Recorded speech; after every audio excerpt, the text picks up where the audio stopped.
For so many of us, the warmer weather, the vaccinations bringing hope, and our restaurants are starting to fill back up. But it is not business as usual for so many of the restaurants. Many of them are struggling because they still are dealing with capacity limits, but also now they're dealing with employee shortages, adding to their troubles. The person who's been on the front lines of keeping up with all of the restaurants throughout this entire pandemic.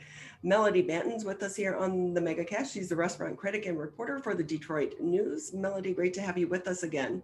Thanks for having me. I feel like throughout the pandemic, every time we talk with you, there are so many ebbs and flows to the COVID-19 crisis when it comes to our restaurants, because first they were closed for just takeout and then open, then closed again, now open, but what capacity limits? How are some of the restaurant owners that you talk with, how are they doing? I'm here, you hear the word pivot a lot, you hear whiplash a lot. I think right now, with the latest guidance being that the curfew will lift on June 1st and everything's going to lift capacity-wise on July 1st, there's time to plan to be open later if that's the kind of restaurant or bar that they have, that they can open till 2 a.m. or even 24-hour diners can be 24-hour diners again if they choose to be. I think a lot of places will still operate under some limited hours.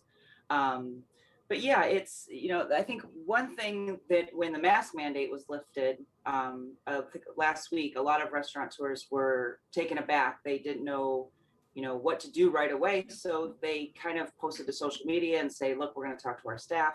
We're going to figure out what everyone feels comfortable with, and then we'll amend or not amend our mask policy. But until then, please wear a mask. I've only seen a couple places saying like, okay, the rules are changed. If you are vaccinated, you don't want to wear a mask, come on in. I think the majority have been taking a pause and seeing what their staff felt comfortable with, depending on who's vaccinated on staff and how they feel serving people without masks. I mean, when the servers come to the table, typically people aren't wearing masks because they're eating. So there's a level of familiarity there. But yeah, these things, like you said, they change so quickly. Sometimes there's a week or a couple days to get things in place with new rules, and sometimes there's just no time at all, and it just changes like that.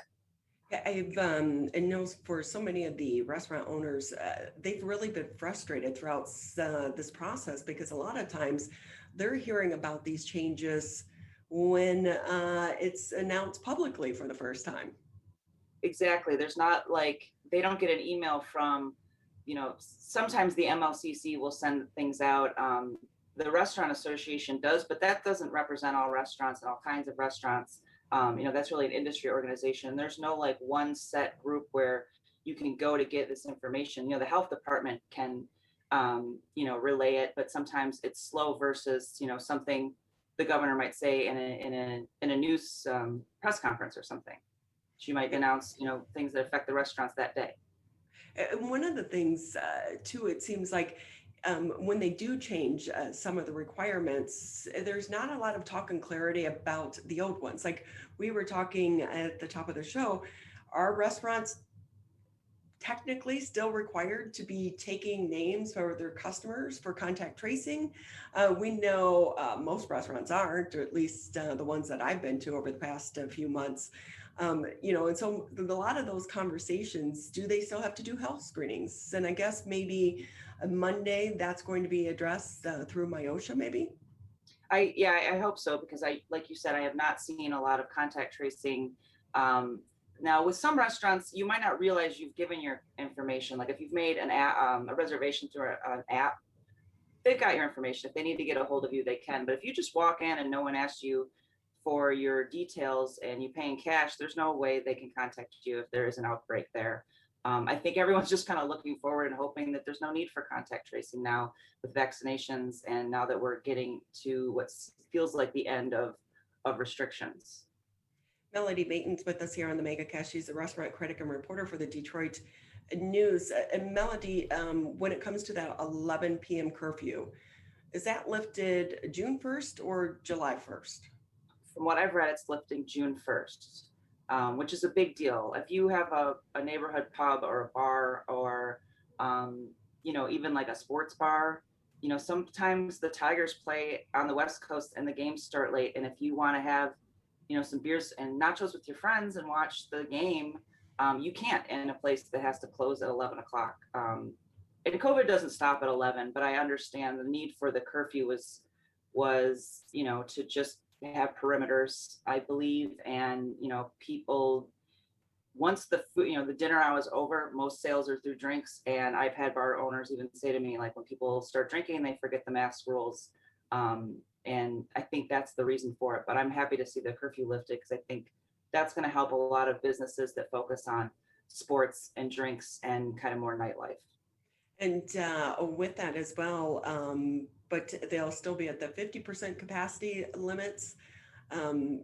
Were many restaurants even following some of the capacity limits that you're aware of? I haven't seen anyone not follow them. Obviously, there's been a lot of violations from the MLCC because they have the power to suspend emergency suspension of liquor licenses. And with a lot of business, if you have a liquor license, that's a huge part of your business. And the Detroit News, my colleagues have reported on a lot of suspensions throughout Michigan. Basically, the Michigan Liquor Control Commission saying we're not screwing around, we're not playing. We're gonna, if you're not following the rules, we can pull your license, and there's a hearing, and usually there's a small fine, and then it's a struggle to get back to business as usual for those businesses. One thing I think that has been very popular throughout the pandemic, food trucks. When you see them, there is usually a line of people waiting to try to get food from the food trucks. Have you seen that happening throughout Detroit? Yes, food trucks they've always been popular, the last couple of years, but this year I'm seeing people are looking to hire food trucks for special events, municipalities, for like outdoor farmers markets. Also, residential parties like, graduation parties and weddings and things. People want to hire a food truck because it's all outside, they're self-contained. There's less food to put out. So there's less there's less points of contact.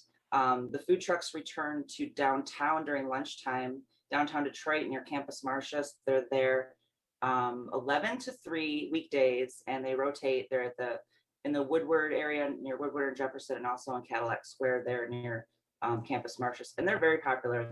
That I wrote a story about it, and it's got shared a lot. People really like to, I think they like the variety, and they like to try different. You can try a taco from here, a burger from here, share with your friends. It's popular, and with COVID, I think it's a popular business model too, because chefs can kind of just get up and get going. They don't have to worry about capacity limits or guests not wearing masks because it's all outside and it's all like quick service. I like them as well, especially if you're with a group of people, because you know how it is when you go to a restaurant with friends. Some people like this, some people like that, and then you have to decide on where you're going. This has something for everyone. Yeah, absolutely. And I think that's why people like food truck rallies, because you can take the kids, and sometimes they're pet friendly if they're outside, and you can just kind of, everyone gets what they want. Melody, I will say, I was in downtown Detroit a few weeks ago when I went to get my COVID shot. So I was like, yeah, it's free parking at Ford Field for my vaccine. So I'm going to go get lunch and hang out downtown. It was like a ghost town. Really? And then, it was like 12:30, 1 o'clock. And I really thought that it was going to be a bit busier. But, I think too, you don't have the offices back yet. So, is it still a struggle for some of these restaurants? Absolutely. I think once we get into the summer and we see more offices, people come down to more offices. Also, the TCF Center is going to have that big Van Gogh exhibit coming up this summer. I think we're going to see more people downtown. I've been to downtown for dinner at night a couple of times, and I found it the opposite. I found it to be buzzing, full of lots of young people walking around through, the Belt and Parker's Alley, taking selfies and just enjoying the bars and restaurants up until right about 11 o'clock. And then everything just, it's over. Time to go home. Yeah, exactly. So with that, any new restaurants opening that we should look out for? There's a lot. I think there's the people that were planning to open a new restaurant in 2020 are gearing up to open this year. And we're also seeing, some people take advantage of some open storefronts. Um, I've got, at least 14 new restaurants that I can think of at the top of my head. In downtown Royal Oak alone, we're getting a couple of familiar names. The Nosh Pit is opening. They were a Hamtramck restaurant and food truck, 100% vegan, kind of casual fare. They are opening a bigger restaurant next to the Imagine Theater in that plaza there, and they're going to be serving all sorts of 100% plant-based food there, which I think will be a nice addition to downtown Royal Oak. And also at 11 in Main, which is a popular intersection there, Diamond Steak and Seafood, which was right there at 11 Main, where Memphis Smoke was once upon a time, which I guess is the best landmarks. People remember that restaurant a lot. That is changing into two new concepts. One is called Pearls, which will be like seafood forward, and the other one is going to be Bohemia, which is more Mediterranean focused. So the owner there is kind of shifting from one kind of upscale fine dining concept to two more casual, quicker service concepts. And then above them, Pinky's Rooftop just reopened last week. And I know a lot of people are waiting for that one. That's a really fun restaurant. A lot of bright colors, beautiful rooftop outdoor space, very COVID friendly, great to, meet up for happy hour. And they just reopened this week. So how many restaurants, though, do you think did close throughout the pandemic and they're not coming back? That is the $1 million question. It's very hard to get a read on that, especially statewide. I saw, a lot of restaurants closed and never came back. A lot of them changed concepts but kept the same owner. So it's really hard to tell, like, what is a closure? Is renaming something counting as closing and reopening something new? The National Restaurant Association had predicted that nationwide 110,000 restaurants would close by this time. And they released a report this week saying 90,000 restaurants had closed that they predict. And that's what Michigan's Restaurant and Lodging Association based our predictions on. They predicted that 3,000 restaurants would close in Michigan. So I want to say it's less than that, just based on the national numbers. And it's important to point out that the National Restaurant Association said that typically in a normal year, 45,000 restaurants might close. So there's a ton of restaurants that have closed that, because of COVID, but I don't think that it was the numbers that they were worried it was going to hit. So as we go into the summer and we have the loosening of the restrictions, the mask mandate is going to be lifted completely come July 1st. We're still having the employee shortage right now because you're seeing a lot of restaurants, like in our neighborhood, the Starbucks now doesn't open until 9:30. Starbucks, I mean, you want your coffee in the morning, 9:30 is a little bit late just because they don't have enough employees. And, Starbucks has some pretty good benefits. So as we start to eat out more and more people are comfortable, do you think this employee shortage is going to, really hinder rather the success of some of these companies? Absolutely. I've talked to a variety of different restaurant owners, from people that have small staff to people that own, dozens of restaurants, and the response and their approach runs the gamut. You've got, someone like Nino Cutaro, who owns Bella Piatti. He's planning a second restaurant in Birmingham later this year, and I asked him, are you worried about finding staff? And he said, I didn't lay anybody off through this. I kept them working. I tried to do my best for them. They helped me and I helped them, so I'm not worried about it. I've got a good staff. And then there's, bigger restaurant owners that need, that more jobs to fill, a lot of jobs, and still want to open new restaurants. They said they think they'll have an easier time once the, I think it's $300 extra for unemployment. Mm-hmm. They think that once that wanes, that people will, want to get back to work. And you hear that nobody wants to work, mantra or meme that you see that.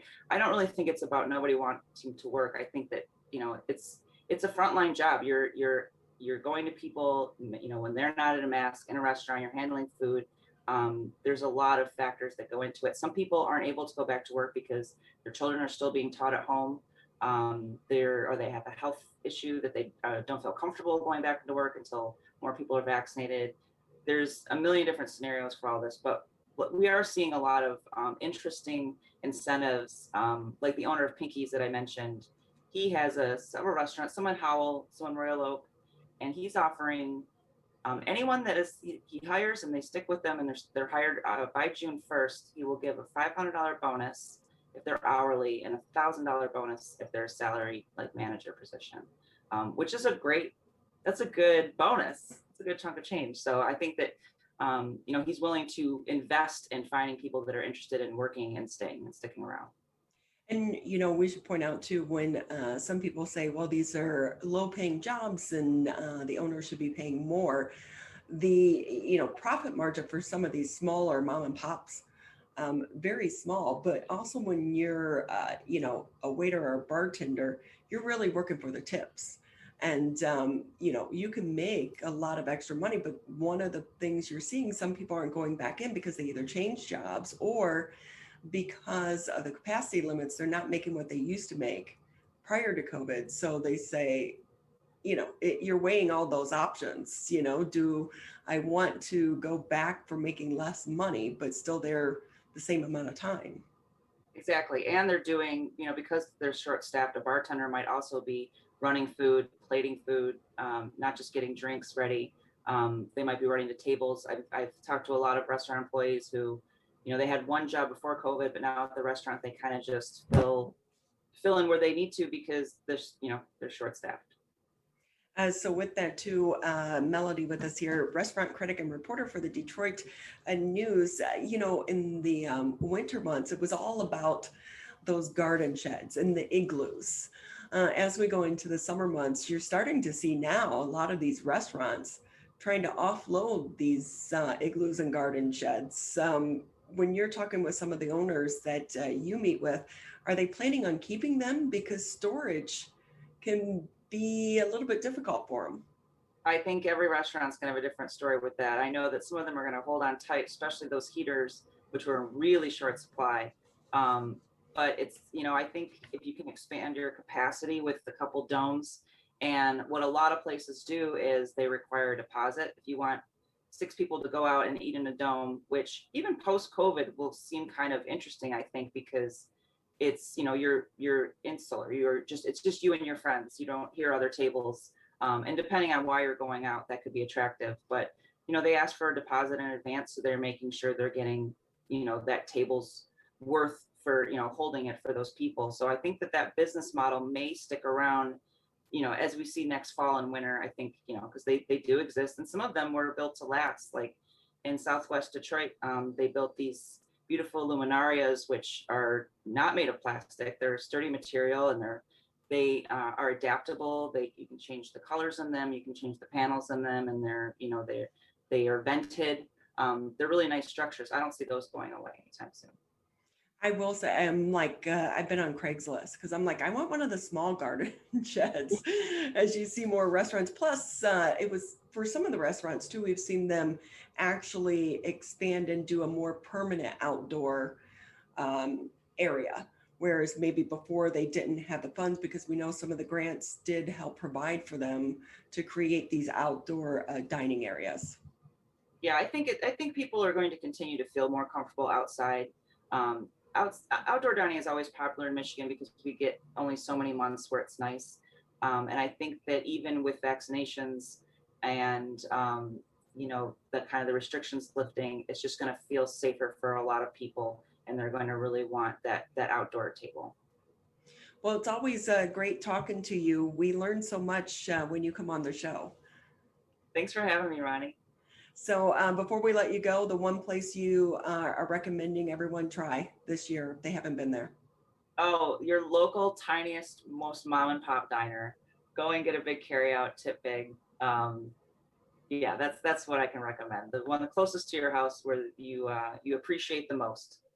That is such good advice, because at the beginning of this, there was so much talk about support local and takeout. And I feel like as we're 15 months into this, that is kind of waning a little bit. But we need to remember, we want these restaurants to survive because they really do make up, our community. 100%. Hey, how many times a week do you eat out? Well, it depends. I was getting a lot of carry out and a lot of DoorDash during the pandemic, but I think once the warmer weather hit, my calendar filled up and I've got quite a few reservations on the book. So I'm looking forward to safely getting out and dining out more inside. So do you ever cook then? My husband cooks. I will sometimes. You have a fun job. We always appreciate it. Again, where can people read your stories, or if they want to follow you on social media? Follow me on Twitter at melodybaetens.com, and you can read all my stories, detroitnews.com or detroitnews.com/restaurants if you want to go right to the restaurants. There you go. And also support journalism, pay for the subscription. Thank you again, Melody. Always great having you. Thank you.